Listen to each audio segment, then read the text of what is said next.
សូមស្ដាប់អូនចរណៃសូមចូលរួមដាក់បន្ទុកទាំងអស់គ្នាអាយុលោកគ្រូអ្នកគ្រូលោកប៉ាអ្នកម៉ាក់និងសិស្សទាំងអស់គ្នាខ្ញុំឈ្មោះផាសុបាយចរណៃអាយុ6ឆ្នាំខ្ញុំរៀបបំពំអ្នកទី2នៅសាលាភាសាអង់គ្លេសថ្ងៃនេះខ្ញុំមកប្រឡងអានឲ្យបងប្អូនស្ដាប់សូមស្ដាប់ជាមួយខ្ញុំដូចតទៅរឿងសត្វក្រសាមានសត្វក្រសាមួយឈរចាំចឹកត្រីនៅមាត់បឹងពេលនោះមានត្រីចង្វាមួយបានហើយ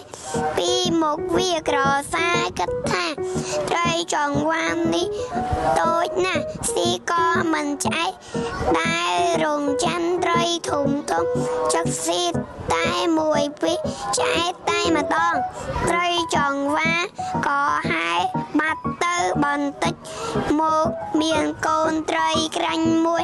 ហើយមកទៀតវានៅតែមិនចឹកស៊ី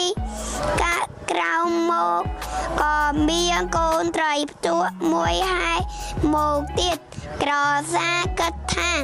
បន្តិចទៀតនឹងបានជួបត្រីធំជាងនឹង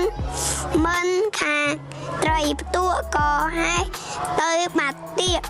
តាំងពីព្រឹកដល់ប្រឡប់ក្រសារងចាំត្រីធំមិនឃើញសោះក្រសាវិលរកត្រឡងវិញតែក្តីស្រេកឃ្លានអរគុណអ្នកទាំងអស់គ្នាដែលបានស្ដាប់និងមើលវីដេអូរបស់ខ្ញុំជូនពរឲ្យអ្នកទាំងអស់គ្នាមានសុខភាពល្អឬមាំរៀបពូកែជំរាបលាបាយបាយ